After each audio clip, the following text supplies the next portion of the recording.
adjust this just a little bit here. I might walk off of this door and have something in store. Don't burn down the house. Hello, everyone. This is Dr. Reverend. I'm somebody. I'm Roger Paul. And tonight we're going to continue our study with paper 112, Personality Survival. This is part 2. We're starting on section 4, the adjusters after death, and that's on page 1231. Thank you for all joining us. Let's get started. Would you read that paragraph again, dear? You want me to start with adjusters? Yeah. 4. Adjusters after death.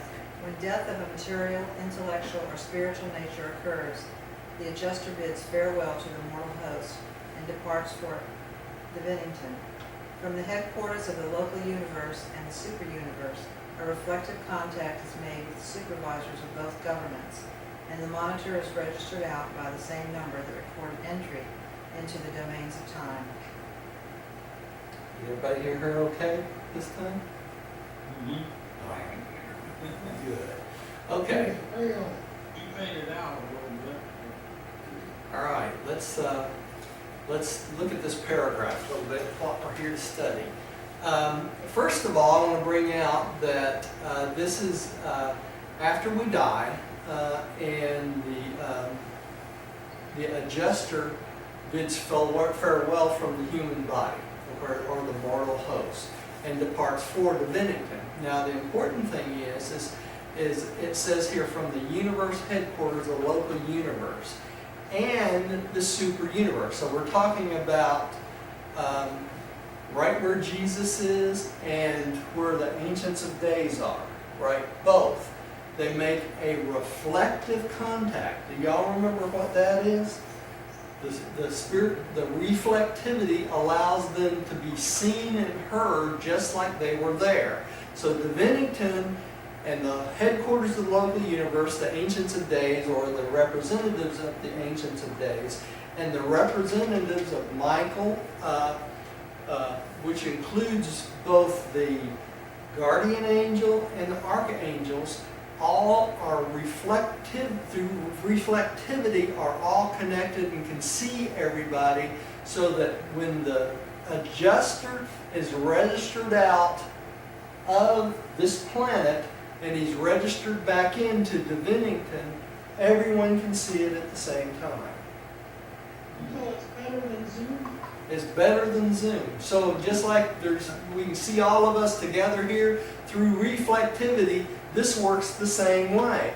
They can see each other on divinington at the same time. Well, 100 years ago, that would have been a hard concept. It had been a hard concept to conceive of, but with Zoom and things like that, or Skype, we can see these things and we see how this would work, right? Right.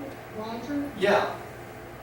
could you maybe explain that first sentence a little bit? Yeah. First they talk about material, intellectual, or spiritual death. Remember last time we talked about the 3 types of death? You can have a material death where the body just dies, right? Or an intellectual death where just the brain is destroyed so that it has no contact with the body anymore, right? And it can't relate things to outside beings. And then a spiritual death, we know what that is. That's if the adjuster leaves you completely, right? Because there's nothing salvageable about you, right? When you finally make the decision not to go for survival. That's exactly right. That would be a spiritual death, right? And at that point, the adjuster would bid farewell also. But this reflectivity connection still happens because the guardian angel must justify his work for your life, even if you choose not to survive, right? And also, remember that your experience in that case goes to where? The supreme being, right? So even if you have a spiritual death, all the things that happened and experience happened in your life still goes to the Supreme for the Supreme's experience. Okay? The adjuster goes to the Supreme and thinks everything downloads better, I guess, right? Yeah, well, it does it automatically. Yeah, the adjuster doesn't have to do anything because not only the adjuster has the transcript of your life, but the guardian angel does also, plus what? The archangel of the planet has it also. So, all three of those. So they know exactly what's happened to that being during that period of life. And then the only other comment Yeah, I've got is, apparently all of our adjusters, their names are actually known. that's right. Yeah. Their names are actually numbered. And why would that be, Rodney? Until we fuse, Yeah. then they would get a permanent name, right? And up until then, they're just numbered. Okay. They have to relate to them somehow, and I guess that's how it works. This is a slide that shows the 7 psychic circles, right? Remember last time we talked about how we start out at the 7th circle and work our way up to the 1st? And you notice here on this slide, they talk about how in the 3rd circle, you're assigned a pair of guardian seraphim. You see that? You see the lady up there, and then there's 2 beings there. That's the guardian seraphim. All right? Okay, you read that picture, would you? Okay. I'll read the next one. In some way not fully understood, the universal censors are able to gain possession of the epitome of the human life as it is embodied in the adjuster's duplicate transcription of the spiritual values and Urantia meetings of the indwelt mind. The censors are able to approximate the adjuster's version of the deceased. Appropriate the adjuster's versions of the deceased human survival character and spiritual qualities. And all this data, together with the seraphic records, is available for presentation at the time of the adjudication of the individual concerned. This information is also used to confirm those super-universe mandates which make it possible for certain ascenders immediately to begin their Urantia careers upon mortal dissolution to proceed to the mansion worlds ahead of the formal termination of a planetary dispensation. Lots in this paragraph. Let's see if we can get through this tonight. Okay, the universal censors keep track of everything that goes on in a human life, the epitome of the human life, right? And they get that from the adjuster's duplicate transcription of your life, right? Including all your spiritual values and meanings and that sort of thing. Now the censors use this information along with the seraphic record to present it to the Ancients of Days for adjudication. Okay? You are not conscious during this period of time, are you? This is right after death. So they have the adjudication, and between the adjuster's version and the seraphic record, they make a decision whether you're the 3rd psychic circle or higher, or of your own right are supposed to go on to the mansion worlds ahead of the planetary dispensation. Okay? Do we remember what a planetary dispensation is? Yes? No? What they're talking about here is every 1,000 years or every millennium or every few thousand years, there's a judgment and there's a planetary dispensation for those survivors that do not qualify to go directly to the mansion worlds. Make sense? And that's what they're talking about here. I'm getting feedback from somebody. Yeah, that's fine.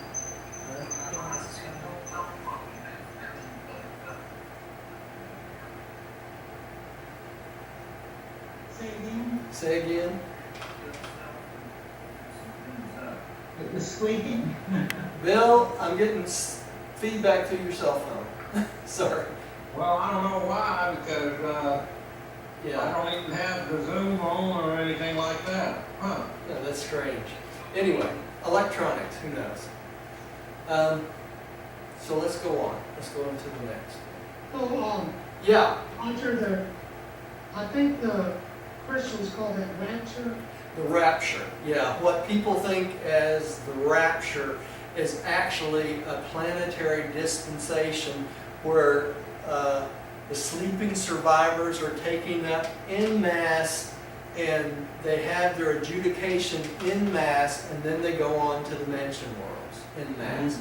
And this is for those who did not make it to the third psychic circle during this life. Okay? Now, the sleeping survivors, when they die and when they wake back up on the mansion worlds, to them it seems like an instant in time. No time has passed at all, right? When Right. reality it could be 1,000 up to 2,000 years, you know. So it's interesting that once you pass, the period between when you pass and when you wake up on the mansion worlds seems like no time whatsoever to you. Okay, it seems like you immediately wake up. Whether you go on the third day or whether you are resurrected in mass, it's the same thing. Well, help me understand something. Sure. I thought that Jesus, in his example, when he died and he came back on the third day, we had the first Adam. That's what the Christians say, that the first Adam was the Adam of sin. And then Jesus is the second Adam to take away the sin and open up our way to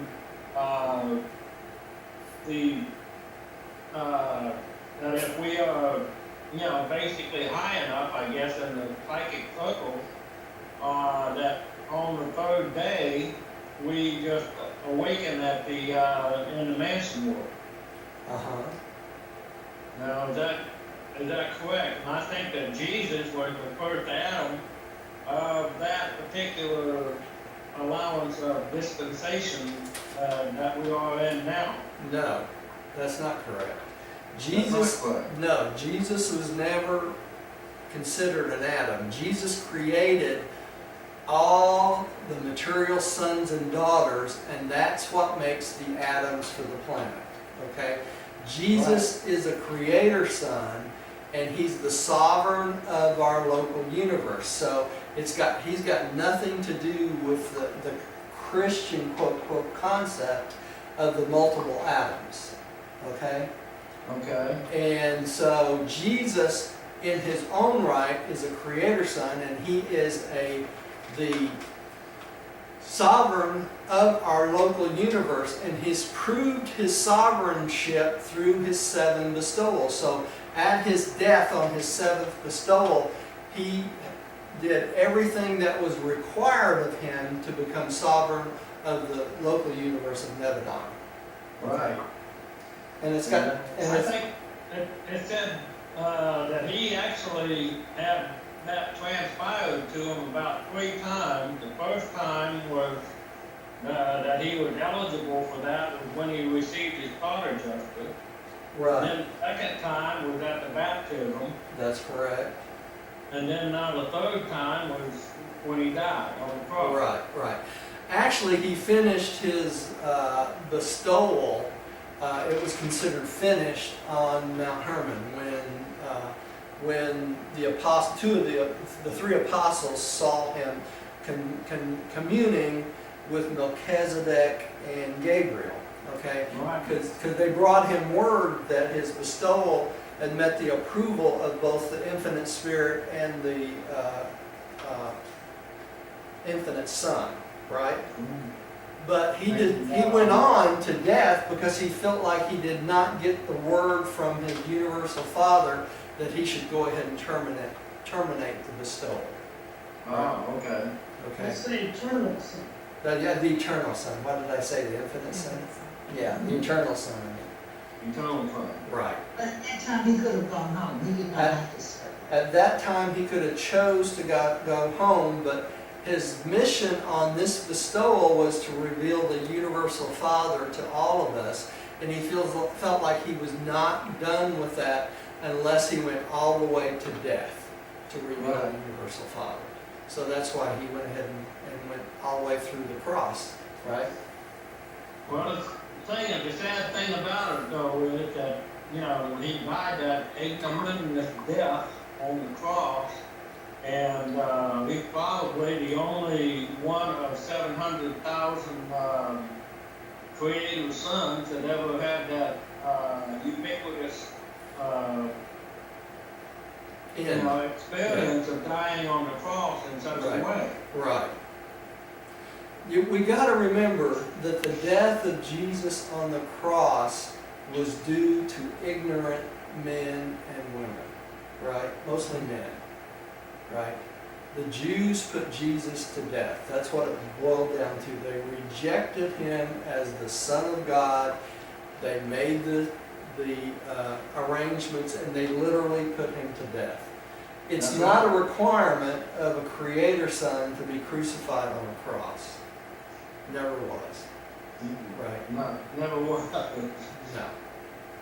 But think of it this way, though. Because Jesus died on the cross, he showed us the proper way to meet death, even such a horrible death. The most horrible death of that day was on the cross. And Jesus went through it all the way to the end, to his own death, to show us how to die properly. Right? Mm-hmm. Right, but he also resurrected himself. He also resurrected And then, himself. You know, he showed himself to so many people that witnessed it. What a confirmation for people to know that he actually really and truly rose from the dead.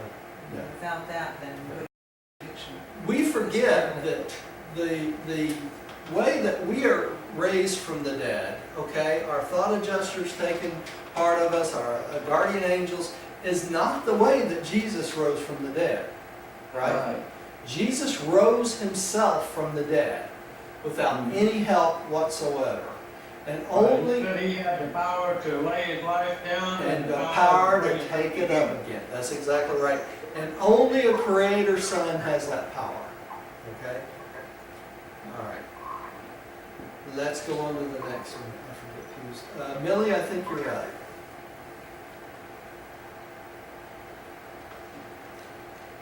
Mine, Yeah. subsequent to physical death, accepted individuals translated from among the living. The released adjuster goes immediately to the home sphere of Divinington. The details of what transpires on that world during the time of awaiting the actual reappearance of the surviving mortal depend chiefly on whether the human being ascends to the mansion worlds in his own individual right, or awaits a dispensational summoning of the sleeping survivors of a planetary age. And that's what we were just talking about, right? But we're getting all kinds of weird stuff. Okay. So as soon as you die, the adjuster's released, and he goes to Divinington, and that's what happens with every single mortal, right? And he's just waiting for the reappearance of the person on the mansion worlds. And all adjusters do the same thing, and it depends on whether the adjuster hangs out on Divinington to do these other things it's going to tell us about, or he immediately goes to the mansion world. It depends on whether we have made that third psychic circle, right? All right. So Roger, Yeah. if you're translated, Yeah. does your adjuster still go to the Dominican? No, if you're a translated, the adjuster apparently does not go to Divinington because the adjuster fuses with you. Okay? So, yeah, it's interesting. He doesn't have to check in and out. I guess all this is done through reflectivity and he doesn't have to go. All right, this next slide shows the seventh circlers, people who make it start out in the seventh circle, and how many human beings are assigned to a guardian angel. So in the seventh circlers, 1,000 humans are assigned to one guardian angel and 144 pairs of cherubim to take care of these 1,000 individuals. I'm so used to hitting my iPad and trying to hit it on the Windows-based machine. Okay. Stephen, would you take the next one, please? Okay. If the moral associate belongs to a group that would be repersonalized at the end of a dispensation, the adjuster will not immediately return to the mansion world of the former system of service, but will, according to choice, enter upon one of the following temporary assignments. So this is if he's not going directly to the mansion world. These are the assignments that the adjusters can take. I mean, in other words, if that mortal after death is to wait for the dispensation, whether it be 100 years, 1,000. Right. Yeah, okay. Yeah, this is what the adjuster can be assigned to. Okay? Bill, would you take the next one, please? Okay. 1. Be mustered into the ranks of banished monitors for undisclosed service. 2. Be assigned for a period to the observation of the paradise regime. 3. Be enrolled in one of the many training schools of divinity. 4. Be stationed for a time as a student observer on one of the other 6 sacred spheres which constitute the Father's circuit of Paradise World. 5. Be assigned to the messenger service of the personalized adjusters. 6. Become an associate instructor in the Dominican school devoted to the training of monitors belonging to the Virgin group. 7. Be assigned to select a group of possible worlds on which to serve in the event that there is reasonable cause for believing that the human partner may have rejected survival. So this is the 7 things that adjuster can choose to do while he's waiting for repersonalization of the person that did not make the 3rd circle and is waiting for a planetary dispensation. But it's interesting on this list, the very last one, that there is a possibility, even though he's waiting, that this person that he left may have rejected survival also. So it's kind of interesting in itself. All right. Rodney, would you take the next one, please? Yes.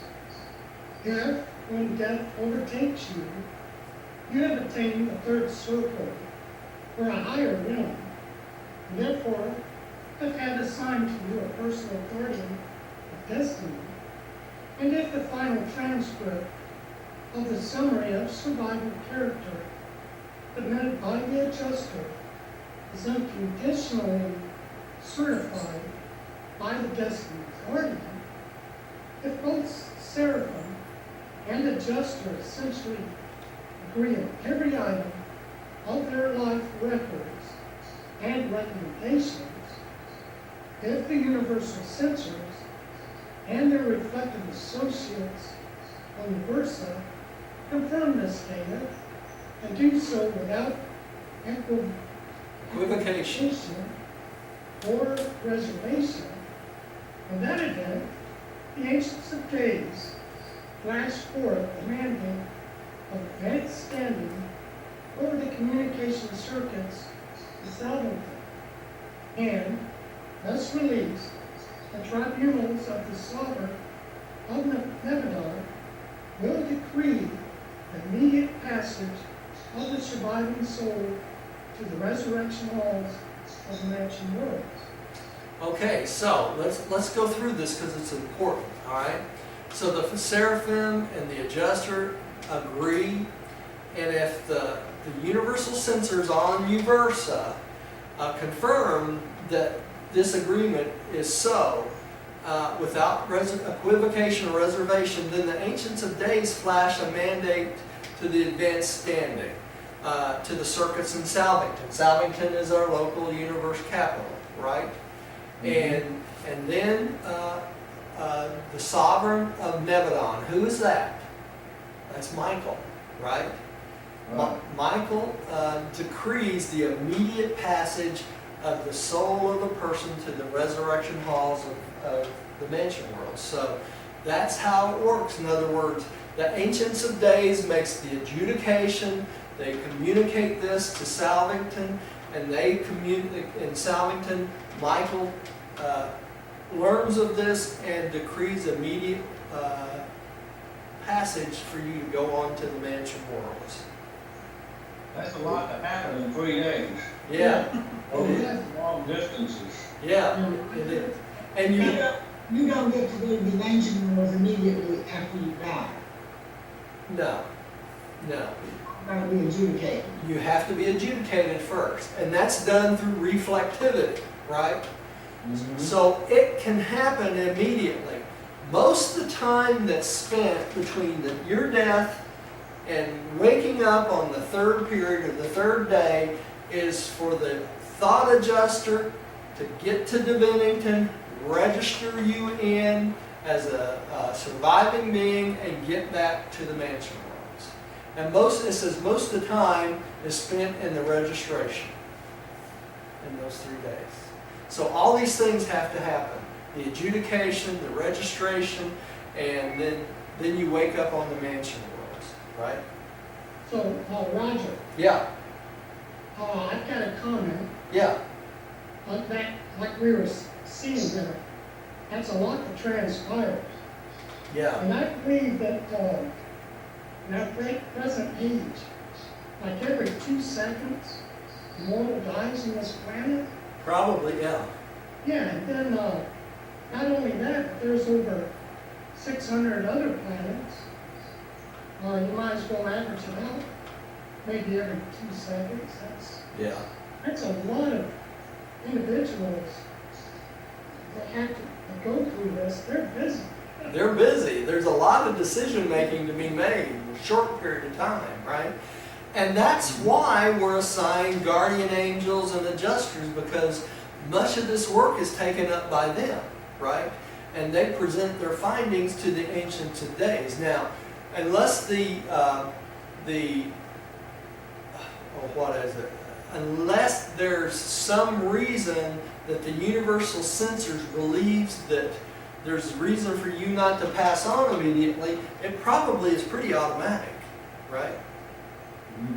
I mean, I would think, because that's a lot of beings to pass That's on. how it all hasn't happened in 3 days.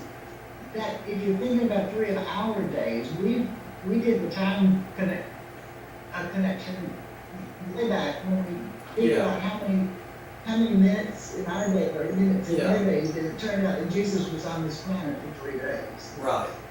So if you're talking about all this happening in 3 days, that's 2,000 of our years. Well, really what they're talking about, to travel to the mansion worlds, they say in one place in the book, I think it averages out to something like 19 human days for what they consider the 3 periods. They call them 3 periods, but we consider it 3 days. And if you think about it, Jesus, they said 3 periods for Jesus to get back to the planet. But if you think about it, Jesus died on what? Friday, right? There was Saturday. Sunday morning. Yeah, he came back again on Sunday morning. So to us, that would have been what? 2 days, right? Yeah, that would be, he died on Friday afternoon. Yeah, Friday afternoon, and the Jewish day started at like 6 p.m., yeah, if you remember. And so on the first day, before 6 p.m., he died. That was the first day. right. And the second day was the 6 p.m. from Friday to 6 p.m. Saturday. That would have been the second day. Yeah, And then he arose during the period of of the third day. day. That's right. That's right. But 2 full days is really all there was, right? The third day was when he actually rose himself from the dead, right? But we get confused about this because we think our days is the time and period it takes to get to the mansion world. But they specifically say periods, the third period. They don't say day in the book. So their period, and they explain this somewhere else in the book, and I don't remember where, but to them, those 3 periods, to them, if I remember correctly, took about 19 days of our time. Which period are we talking about? We got the universal period, you got the salvation, you got the It would have to be. period. It would have to be the local universe period. It would have to be the local universe period, right? Right. Because the period, That would be the salvation Nebadon period. right? Because if you were talking, A system period that's different from the universe period. that's right, it would be much, much longer. It would be much, much longer. Right. Right. Right. But they talk about you wake up in the third period of the mansion world time. So if we look that back up, we could probably find the reference where they said it takes about 19 days for you to wake up on the mansion world. All of this is unimportant because of why? Because to us, we die, the moment we die, it seems like we wake up the exact same moment, right? So there's no time involved to us. We could sleep for 1,000 years, it wouldn't matter, right? Right. All right, so we're kind of beating a dead horse that really mean anything. Okay, this is another slide it talks about on this one. When the human being breaks through the third psychic circle, he's immediately assigned a cherubim, a seraphim, and 2 guardian angels, right? Right. And this is what happens to the third circle, and I'll put that in here too. Okay. Let's go. All right, I think, Stephen, did you just read? Rodney did? Rodney did. No, I just read. Okay, did you get a chance to read yet, Stephen? I think I got us out of order here. Well, I have, but Mildred's not there, so I guess I can read now. Okay, go ahead and read the next one. Okay? If the human individual We skipped survives over it. without the adjuster, so I am instructed, registers at Bennington, proceeds to the paradise presence of the Universal Father, returns immediately, and is embraced by the personalized adjuster of the super universes and local universe of assignment, receives the recognition of the chief personalized monitor of the Bennington, and then at once passes into the realization of identity transition, being summoned therefrom on the third period and on the mansion world in the actual personality form made ready for the reception of the surviving soul of the earth mortal, as that form has been projected by the guardian of destiny. Okay, so the adjuster goes to the Bennington, goes to the presence of the Universal Father, right? Goes back to the local universe, is embraced by the personalized monitor of the Bennington, and then once goes to what they call, passes into the realization of identity transition. In other words, this is where we wake up on the mansion world and realize we're still the same individual we were before we left, right? And on the third period, the actual personality form made for us is ready, so they insert our surviving soul into this personality form, right? And so we're back conscious again that we're alive, right? It's just that simple. All right, let's go on to the next one. Dear, would you take this one?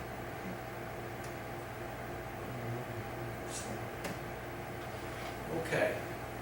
5. Survival of the human self. Selfhood is a cosmic reality, whether material, Urantia, or spiritual. The actuality of the personal is the bestowal of the universal Father, acting in and of himself, or through his manifold universe agencies. To say that a being is personal is to recognize the relative individualization of such a being within the cosmic organism. A living cosmos is an all but infinitely integrated aggregation of real units, all of which are relatively subject to the destiny of the whole. But those that are personal have been endowed with the actual choice of destiny, acceptance, or of destiny rejection.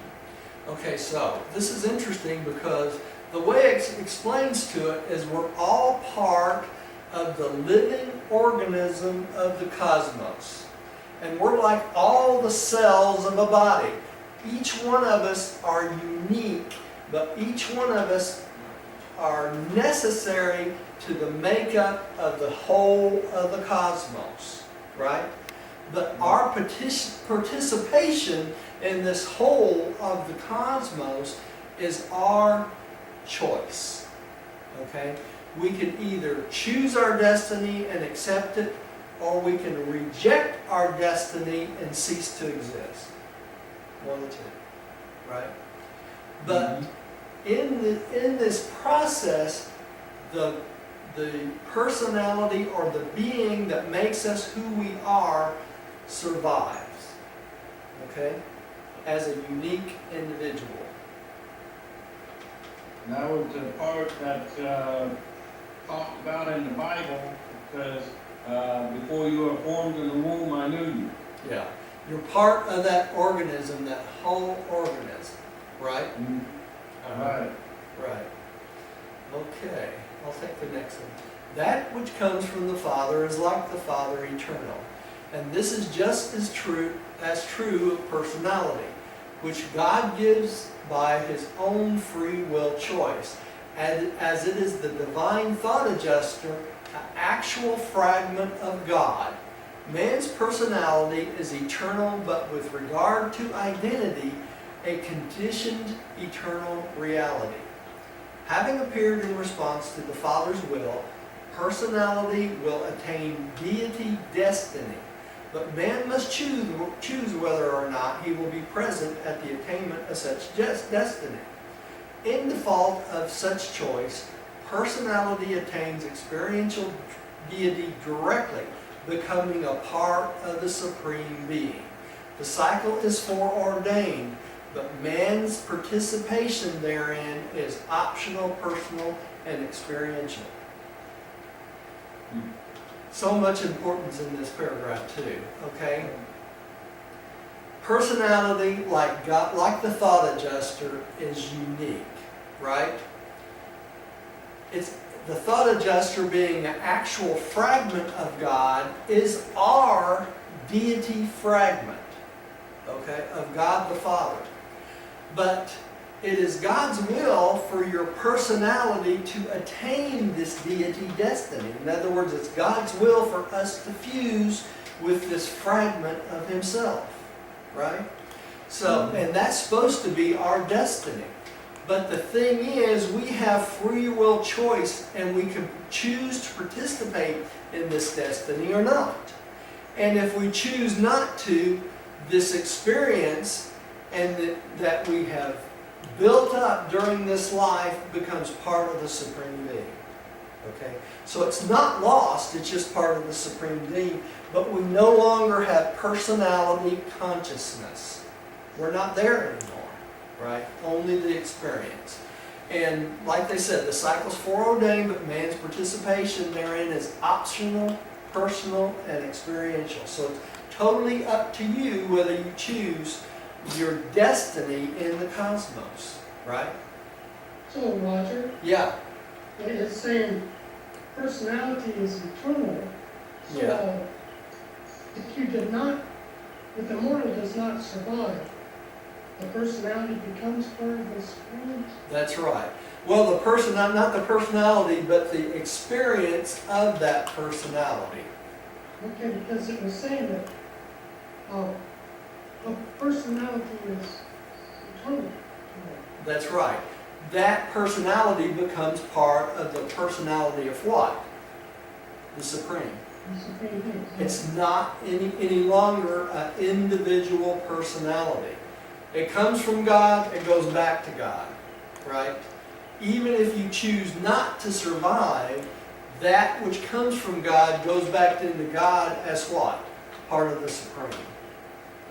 Experiential. Experiential part of the Supreme. Now, remember, the Supreme Being is what? The That experiential deity. manifestation of the existential God the Father. That's correct. Evolution. That's right. And he's the finite God, right? Right. He's called the finite God because his experience comes from what? Finite beings. Finite being. That's right. That's right. Now, I've sort of hypothesized that, the universal Father in paradise is existential. Right. He existed before and he will exist after. He's timeless. Right. But, he sent us out here to vicariously experience life for him in the time-space continuum. Right. Okay?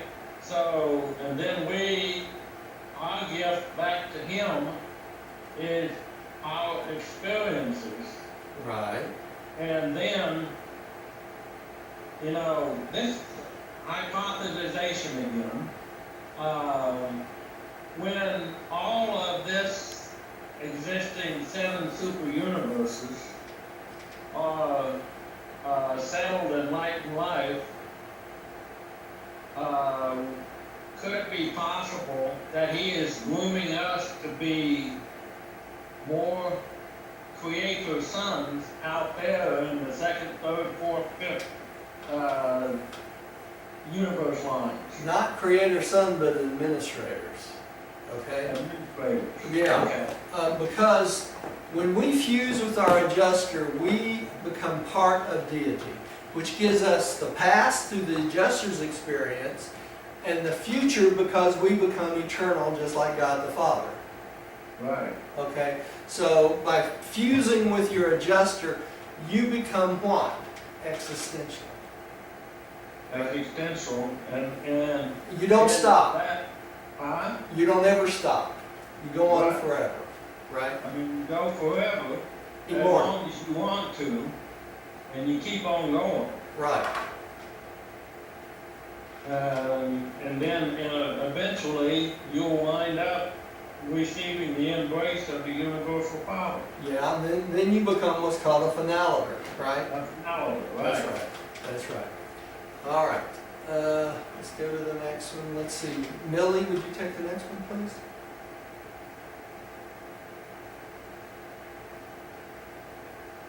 Can't hear you, Billy. Move on. There you go. I have to turn my speaker on. Mortal identity is a transient time-life condition in the universe. It is real only insofar as the personality elects to become a continuing universe phenomenon. This is the essential difference between man and the energy system. The energy system must continue. It has no choice. But man has everything to do with determining his own destiny. The adjuster is truly the path to paradise, but man himself must pursue that path by his own deciding, his free will choosing. So it's all up to you to make that choice to go on with the plan of God, right? and become immortal. All right. Let's see, Stephen, I think you're up next. I'm gonna get real after Stephen. Get way back in order. Human beings possess identity only in the material sense. Such qualities of the self are expressed by the material mind as it functions in the energy system of the intellect. When it is said that man has identity, it is recognized that he is in possession of a mind circuit which has been placed in subordination to the acts and choosing of the will of the human personality. But this is a material and purely temporary manifestation. Just as the human embryo is a transient parasitic stage of human life, human beings from a cosmic perspective are born, live, and die in a relative instance of time. They are not enduring, but mortal personality, through its own choosing, possesses the power of transferring its seat of identity from the passing material intellect system to the higher Urantia soul system, which, in association with the thought adjuster, is created as a new vehicle for personality manifestation. Okay, so we have mind, okay, which gives us thought and that sort of thing. But we're only part of the mind circuit that goes out through the entire universe. So we're a little fragment of that mind circuit, right? And we're given this vehicle to live this temporary life, right? And through this temporary life, we gain experience and we make decisions and we develop our personality. But our goal is what? To transform this mind or material intellect system to a different system, which is the Urantia soul system, right? And we do that, we start on this planet doing that. And by doing that, we make decisions which gives us a permanent Urantia soul system in association with the thought adjuster. That Urantia soul system becomes a new vehicle of personality and eventually evolves to a spiritual system or a spiritual being, right? It's just the process. But all of this is up to us to make that decision that we want to participate in this process, right? Bill, would you take the next one, please? For me? Yeah. Okay. All right. And it is this very power of choice, the universe insignia of free will creature, that constitutes man's greatest opportunity and his supreme cosmic responsibility. Upon the integrity of the human volition depends the eternal destiny of the future finality. Upon the sincerity of the mortal free will, the divine adjuster depends for eternal personality. Upon the faithfulness of mortal choice, the universal Father depends for the realization of a new ascending Son. Upon the steadfastness and wisdom of decision actions, the Supreme Being depends for the actuality of experiential evolution. So you see all these things that our choices makes, right? It's not just involving us. It involves the thought adjuster. It involves the universal Father. It involves the Supreme Being. All these things are involved in this evolution of a new ascending Son of God, right? Which is what we become. All right. Rodney, would you take the next one?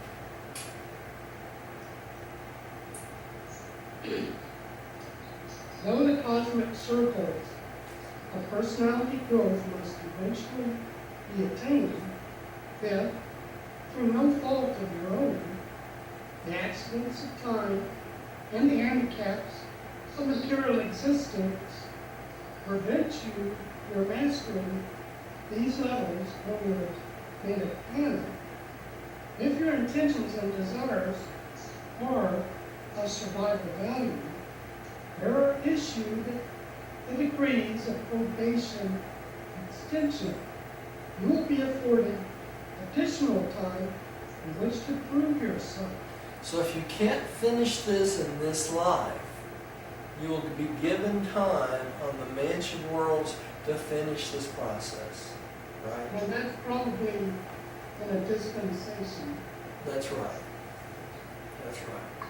I was hoping there was a remedial mansion world. There is, Billy. That's basically what they're talking about. You know, that first mansion world, there's going to be a lot of beings on there that get there that aren't very spiritual, right? They don't have a lot of spiritual base, but they're going to have to learn it. They become probationary beings there until they get the hang of things, right? So they get some of it down, okay? And that's why so many people make it to the mansion worlds. The universe and God the Father wants to give every one of His beings every opportunity to survive and become useful sons of God, right? So, Well, I guess that's called purgatory. yeah, you could call it purgatory, I guess. I don't know, but you'll make it there, but you're on probation when you get there, right? All right. There's a doubt as to the advisability of advancing the human identity to the mansion worlds. The universe governments invariably rule in the personal interest of that individual. They unhesitatingly advance such a soul to the status of a transitional being, while they continue their observations of the emerging Urantia intent and spiritual purpose. Thus, divine justice is certain of achievement, and divine mercy is afforded further opportunity for extending its ministry. There you go, a transitional being. These are people that make it to the mansion worlds that probably are not very spiritual on this planet, right? But they make it there anyway so that they're afforded opportunity to learn. And they may have made that decision at the very last moment before they departed. It might. Yeah. The governments of Urantia and Nebadon do not claim absolute perfection for the detailed working of the universal plan of mortal repersonalization. But they do claim to, and actually do, manifest patience, tolerance, understanding, and merciful sympathy. We had rather assume the risk of a system rebellion than to court the hazard of depriving one struggling mortal from any evolutionary world of the eternal joy of pursuing the ascending career. Now let me mention something here, because this explains something in the Lucifer rebellion. Okay? In the Lucifer manifesto, Lucifer claims that everyone is automatically advanced to the mansion worlds. You remember that? Yeah. And this is why he claims that. Okay? But it's not true. You can choose not to survive on this planet. Okay? But that's where this came from, was this repersonalization of beings that barely make it. Okay? All right. Well, Roger, to be immature, to be a material-minded, immature, material planet that you're born on, Yeah. how could you even make a decision not to be eternal, not to want to go on? Rodney, I think you wouldn't be in your right mind. that's true. You wouldn't be in your right mind. And honestly, I cannot even answer that question either. You know, I really can't. Because we don't What I'm getting at is, have the cosmic insight. that everyone does make it to the mansion world. And from Lucifer's standpoint, he must have seen it. So that part of the manifestation, I wonder about, because it appears that we all make it. Well, it may appear that way, but apparently it's not so, Rodney. Because it tells us, Would Lucifer have the option of not surviving? Could he just check out? He wasn't a human, he was a spirit. he was a advanced Verandadek son, so he didn't have that choice of not surviving. He had to make a choice of rebellion to not survive. You see the difference? Because he has to be adjudicated by the Ancients of Days, much the same way we have to be adjudicated when we leave the planet. The difference is that he has rebelled against all the tendencies of the local universe and the rights of the Creator's sons. So you can't have a perfect super universe, all enlightened life, when you've got parts and pieces of it in rebellion. It just doesn't work, you know.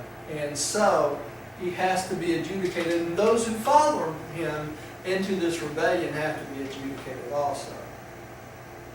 So it's part mystery, and part of it makes perfect sense if you think through it. But what Rodney's saying here is true also. It's hard for us to imagine someone having enough information to choose not to survive. You see what I'm saying? It's very hard to A lot of understand. people don't have the information. They don't. And They so don't have the information at all, they don't know what's going on. that's exactly right. And that's why they say here, those sort of people are given a chance on the mansion worlds to prove themselves. Right? So, and that's probably where Lucifer got this in his manifesto, that everyone survives anyway. In reality, they don't. And he knew that they did. You know, that's part of the lies of Lucifer, right? So, anyway, let's go on, because it talks about this a little bit more in the next couple of paragraphs. Let's see, who's up? Who just read? Rodney, did you just read? No. Well, why don't you take this one, because I think you're up. Okay. This does not mean that human beings are to enjoy a second opportunity in the face of the rejection of the first. Not at all. But it does signify that all will creatures are to experience one true opportunity to make one undoubted, self-conscious, and final choice. The sovereign judges of the universes not deprive any being personality status who has not finally and fully made the eternal choice. The soul of man must and will be given full and ample opportunity to reveal its true intent and real purpose. Okay, so that just states it just the way it is. Everyone will have an opportunity to make a self-conscious and final choice, right? Everyone. And those who rebel, like Lucifer, what are they doing? They're making a conscious choice to rebel, right? They have to. And their adjudication is up to and their future is up to the Ancients of Days. Even Jesus himself, when he was standing on Mount Hermon, talking to Satan, told him that he was to be adjudicated by a higher power. And who was he talking about? He was. An ancient of days. That's exactly correct.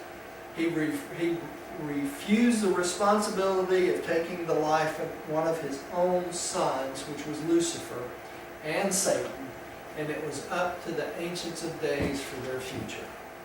That's exactly what he was saying, right? So. Now, you know something?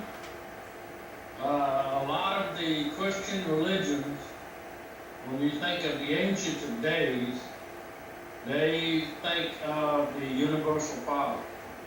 Yeah. And they're not the same thing, not even They're close. not the same thing. No. Uh-uh. That's what this is all about. It's to show us that there's more up there than just the universal Father, That's right. the universal Son, and Yeah. the universal Spirit.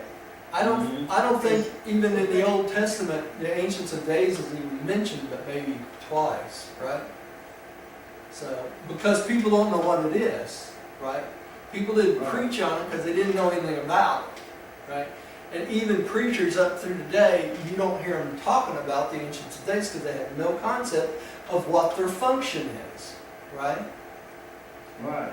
It's only through this revelation do we really know what the Ancients of Days are all about, right? You know, because you know, a lot of the religions today think of, you know, there's only, you know, you go from here to Jesus and God. That's right. That's the whole concept. But think of the privilege for the enlightenment of the Urantia Book in your life. Right.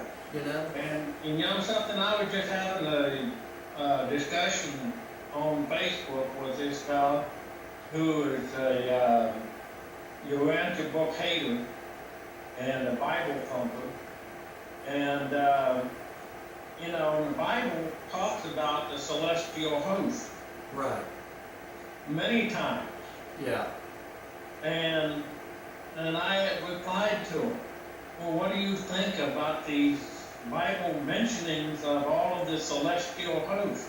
Okay, I'll tell you what, Bill, let me give you a reference. And you can look at this up when you have time.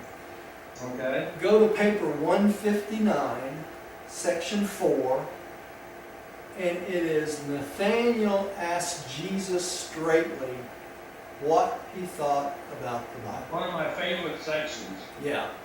That's one of my favorite sections. I love that section where Yeah. Jesus talks about what he thought of Scripture. Yeah, yeah. And that's my interpretation of Scripture because I believe what's in the book. I do. I really do. So that's all I can say about that. But let's go on. We're going to get tied up here. All right. Diane, what do you do?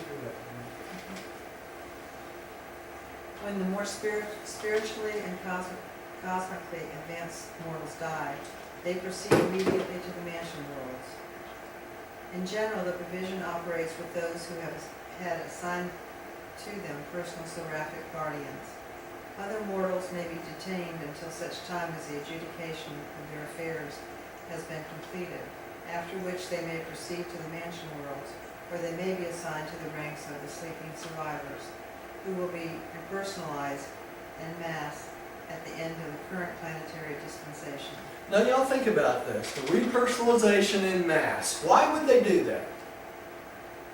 Because these people have not reached the third psychic circle, right?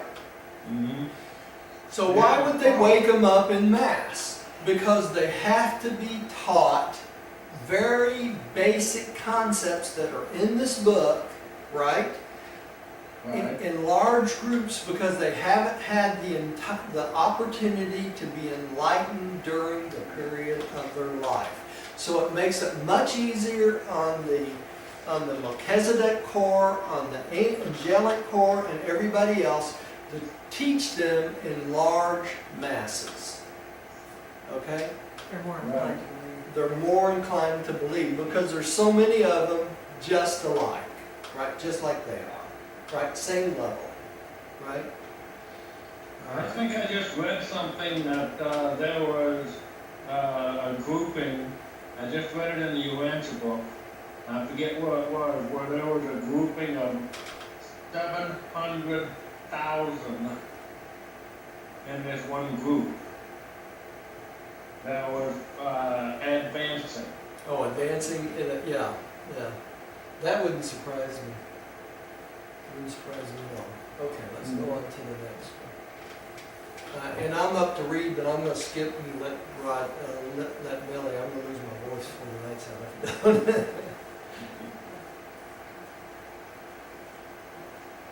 for me?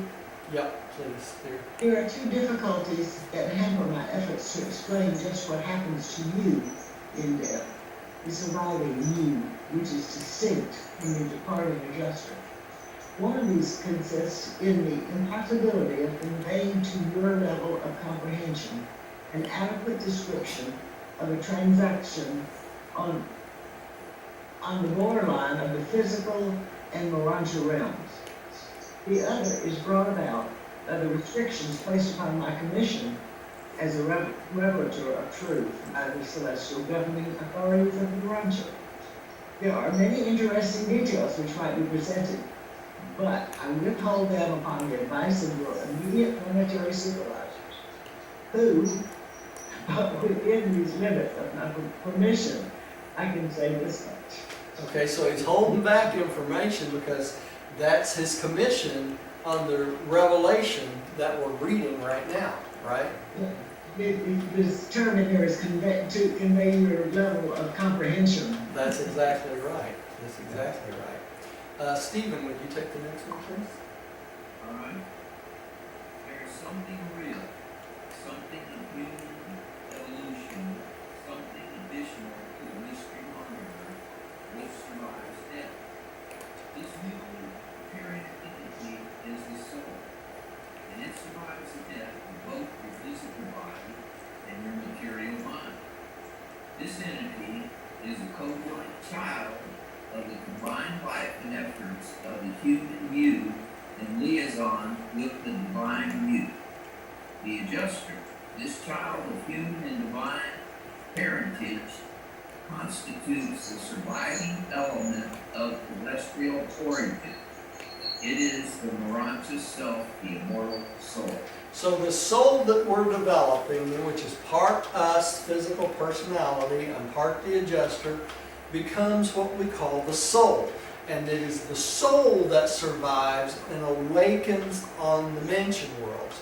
So the soul makes up our Urantia being. Okay?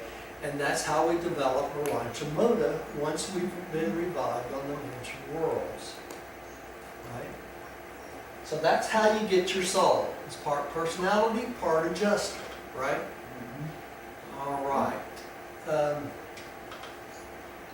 Bill, would you take the next one, please? Okay. This child of persisting meaning and surviving value is wholly unconscious during the period from death to repersonalization, and is in the keeping of the seraphic destiny guardian throughout this season of waiting. You will not function as a conscious being following death until you attain the new consciousness of Urantia on the mansion world of attainment. Did y'all catch that? You're totally unconscious from the time you die to the time of repersonalization on the mansion worlds. Right? Right. Awakening. Huh? The season of waiting. The season of waiting. Now, let me ask you this. Do you think you can communicate with your son or daughter or grandma or grandpa or past wife or future husband or anything like that? I keep trying to tell people that doesn't happen. No. I want to believe that their mom or their dad is watching over them. We can. Yeah. You think they're hanging around the graveyard when you're putting them in the dirt? No. No. They're unconscious. They're unconscious. How could they be hanging around the graveyard? Right? Right. Do you think they can... Somebody said on television the other day, this is just a course. You know, it's just, it's like a hotel room. You check in for a while and then you check out. You check out. That's exactly right. Now, do you think your former husband or wife can appear to you at the end of your bed during the night and give you a message? Probably not. No. Not likely. Oh, it's fun to think so. It's fun to Only think in so. dreams. You know where these things come from? It's the wishful thinking of the human psyche, and that's fine. If Yeah. it makes you feel good, that's fine. But the reality is, when you die, you're asleep till you're awakened on the mansion world.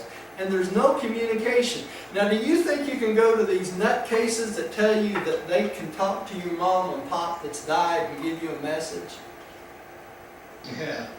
No, they can't do it either. No more than you can. Put that the last time, we talked about that in the previous section. I don't remember, to be honest. You know, Yeah, that there was no such thing as ghosts. no such thing as ghosts. That's right. All right. I just wanted to make that point one more time so that people were clear as a bell on that. Right? Right. All right. Okay. Let's see. Rodney, I believe you're up. A, at death, the functional identity associated with the human personality is disrupted through the sensation of vital motion. Human personality, while transcending its constitutive parts, is dependent on them for functional identity. The stoppage of life destroys the physical brain patterns for mind endowment, and the disruption of mind terminates mortal consciousness.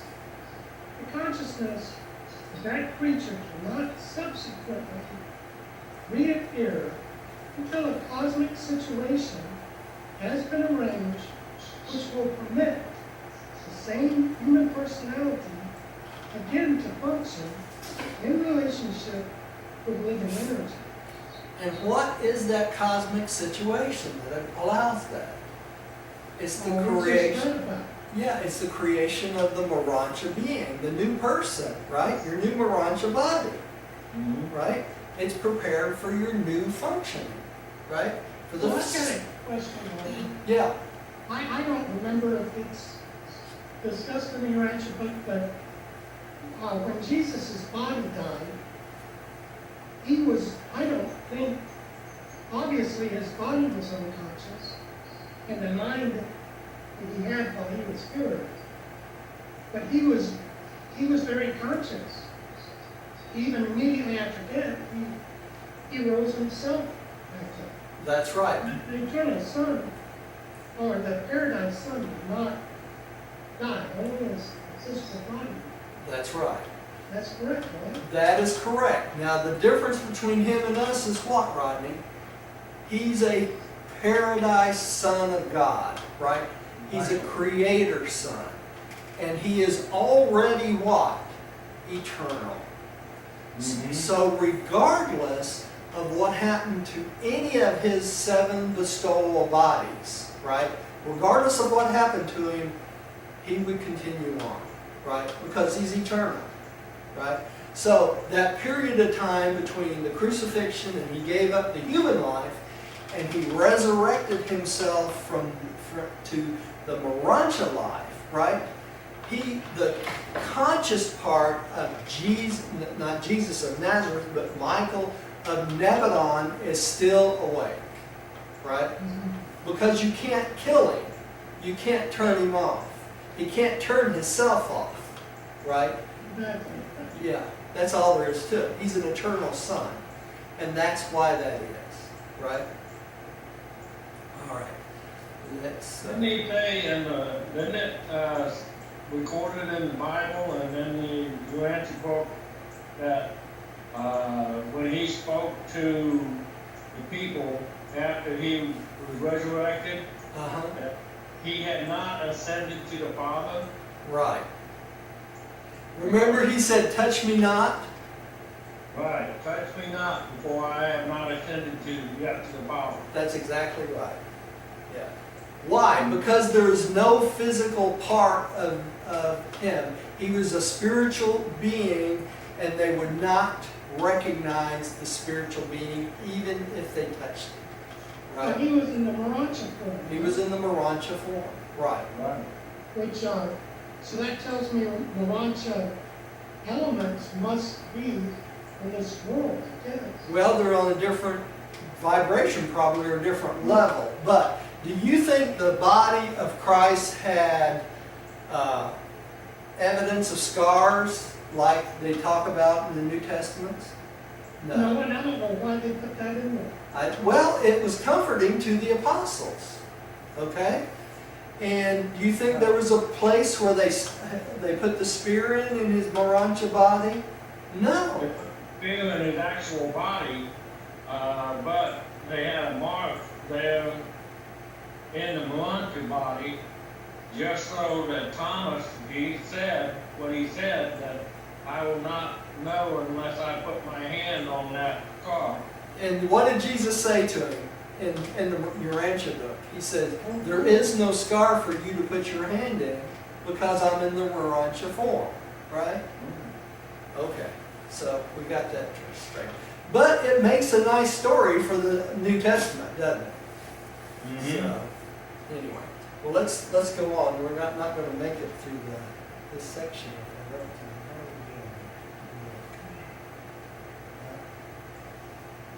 Well, we're not in a rush. No, we're not. Let's see if we can get through this section before we quit tonight. Okay? All right. Let's see. Who's up? I think you are here.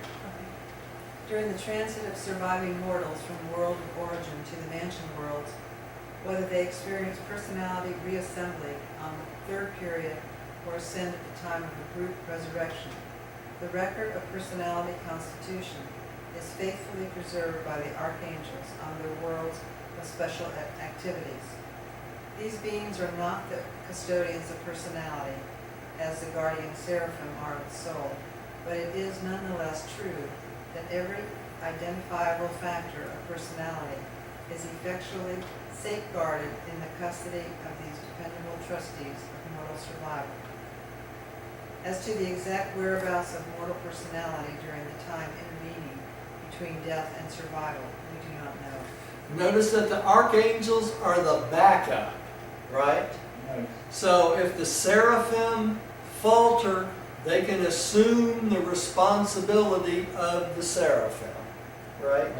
Because why? The archangels are the most powerful angelic type beings on the planet. Okay?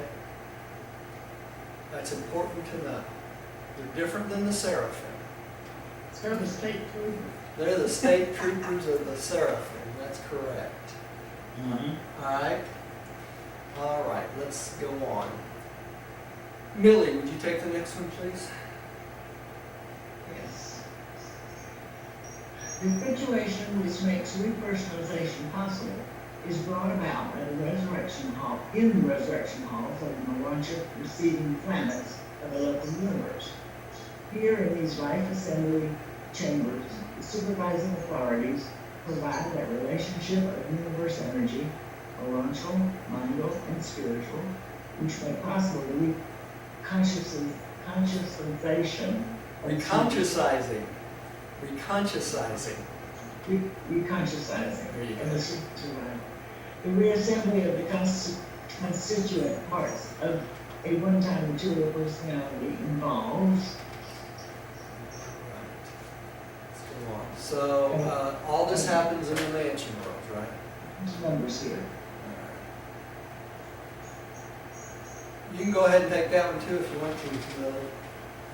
Okay, 1, the fabrication of a suitable form, the Urantia energy pattern, in which the new survivor can make contact with non-spiritual reality, and within which the Urantia variant of the cosmic minds can be inserted. 2, the return of the adjuster to the waiting Urantia creature. The adjuster is the eternal custodian of your ascending identity. Your monitor is the absolute assurance that you yourself and not another will occupy the Urantia form created for your personality awakening. And the adjuster will be present at your personality reassembly to take up once more the role of paradise guide to your surviving self. Number 3, when these prerequisites of repersonalization have been assembled, the seraphic custodian of the potentialities of the slumbering immortal soul, with the assistance of numerous cosmic personalities, bestows this Urantia entity upon and in the awaiting Urantia mind-body form while committing this evolutionary child, the Supreme, to eternal association with the awaiting adjuster. And this completes repersonalization, reassembly of memory, insight, and consciousness. Okay, so that's what happens. That explains it right there, right? Put it all back together. Put it all back together. You have a suitable Urantia form, right? An energy pattern, right? Which is what we are. We're an energy pattern in the physical sense, right? And it's a variant of the cosmic. The new survivor can make contact with non-spiritual reality. That's right. Only Urantia reality, right? It's not till you get your spiritual form do you have contact with the spiritual reality. Okay? But the Urantia variant of the cosmic mind makes us encircuited to the cosmic mind instead of the 7 adjutant mind spirits. Okay? Alright, and then the adjuster returns, which is the custodian of your identity, right? All your records of who you are, right? And he makes sure that the person that's put into this Urantia form created for you is really you. Okay? And then, once the repersonalization has been all put together, the seraphic custodian of the slumbering soul bestows the personality upon the Urantia entity waiting, the Urantia mind body, right? And this commits us back to being part of a child of the Supreme. Okay? Starts us all over again, and the adjuster's waiting there to take up his duty to show us the way to paradise. Right? Now, what's the exception to this rule? The exception to this rule is if you fuse with your adjuster on this planet, then the process is different. Right? But you go through the same exact process anyway. Right?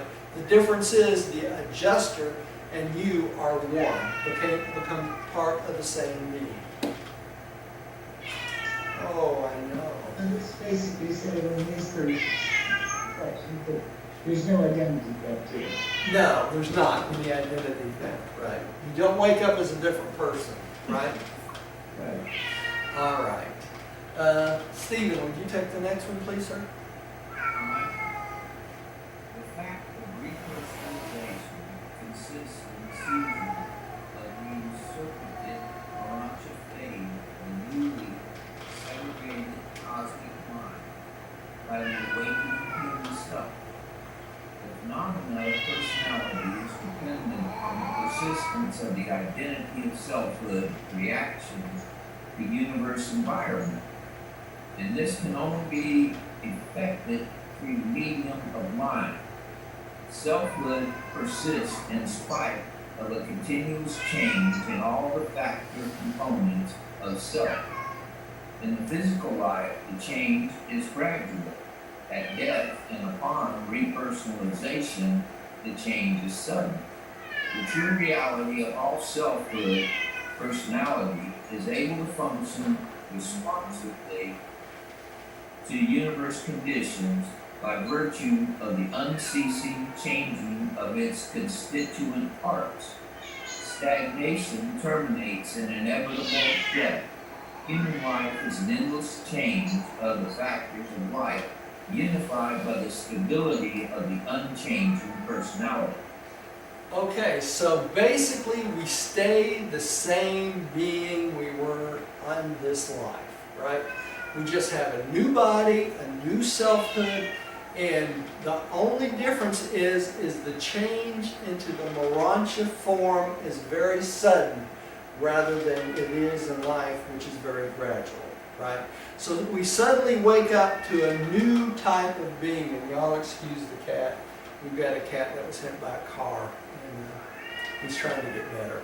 So anyway, that's why he's making so much noise. Okay, so that's what happens. We get a new body, we're repersonalized, it's a sudden change, and suddenly we become a new being with the same unchanging personality, right? All right. Do we have our thought adjuster with us by this time? We will have our thought adjuster with us, that's correct. He will rejoin us. And at this point, we probably will start to be able to communicate directly with the thought adjuster because we'll have a different form, right? So, yeah, it'll be interesting. All right. Roger, I've got a question. Yeah, That I just thought of. I mean, I don't know if that's true. What about people that say they have two personalities or that what? multi-personalities? Oh, like someone that's schizophrenic or anything?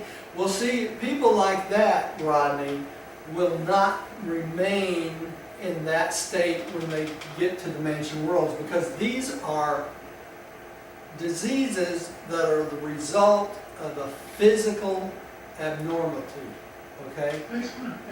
Yeah, so that The physical, reality is one yeah, personality, but yeah, but when you get to the mansion world, you're gonna have a new Urantia body and it will not have those same chemical problems that you left with, right? So those sort of things would be self-cured along with almost all disease we can think of, right? Yeah. Okay. I think Bill's up next. Bill, would you take the next one, please? Okay. And when ye thus awaken on the mansion world of Jerusalem, you will be so changed, the spiritual transformation will be so great that were it not for your thought adjuster and destiny guardian, who so fully connect up your new life and the new world with your old life in the first world, you would at first have difficulty in connecting the new Urantia consciousness with the reviving memory of your previous identity. Notwithstanding the continuity of a personal selfhood, much of this mortal life would at first seem to be a vague and hazy dream, but time will clarify many mortal associations. So it's these mortal associations that will make you more aware in your new surroundings of who you were before, right? Mm-hmm. That's why in the mansion world, and they talk about this in a different paper, that when you awaken on the mansion worlds, a broadcast is sent out to all your relatives and family and friends and things like that, that you will be awakening in the on the mansion world on a certain date and time, so that when you awaken, your friends and family can be there to welcome you to your new existence. Okay? And by reconnecting with all these friends and family and things like that, you become immediately aware of where you come from, right? Because they're human Right. associations. And that's no more. Okay. Who's going to read the last one for us? I believe that is Rodney. Rodney, I think you're up for the last one. all right. The thought adjuster will recall and rehearse for you only those memories and experiences which are part of and essential to your universe career.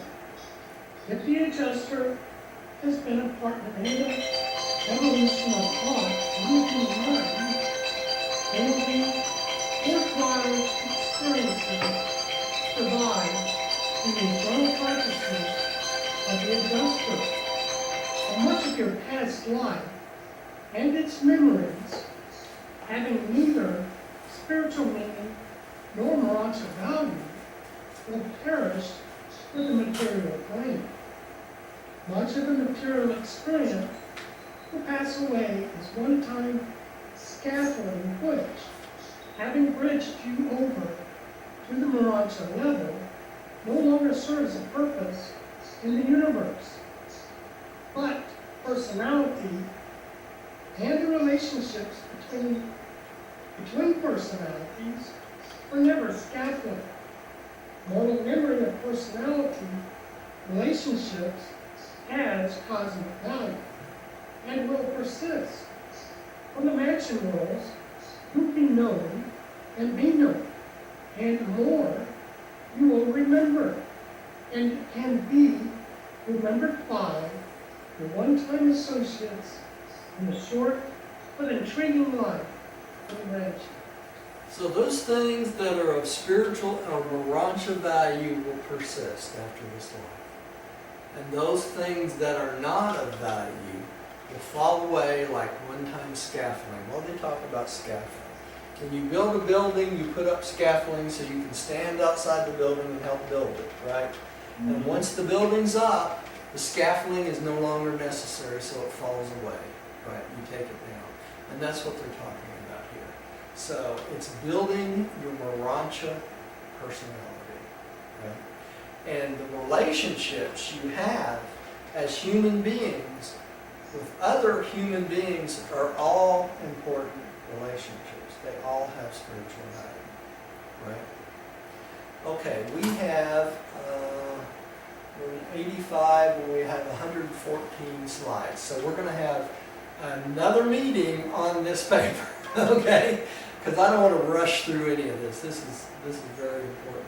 I think last time we went through this, if I'm not mistaken, at the beginning of these slides, it took us 4 times to get through it. So we're doing better than last time. Anyway, so, yeah, so we're doing pretty good. So we'll take it up on the Urantia self next time and continue on. Let's say a little prayer and we'll close for the night.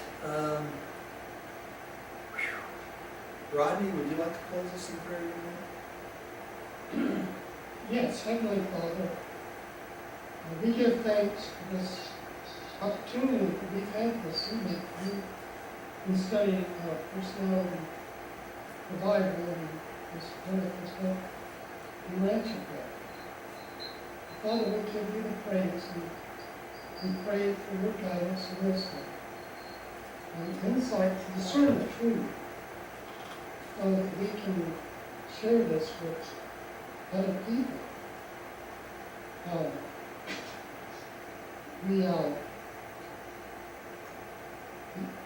Father, we devote this time to you, and we ask that your will be done. In the name of Jesus, I can never Amen. Amen. And thank you for joining us at home. Please come see us again. Stop the meeting. We'll have a couple of I did have a possible and revelation concerning this, if you want to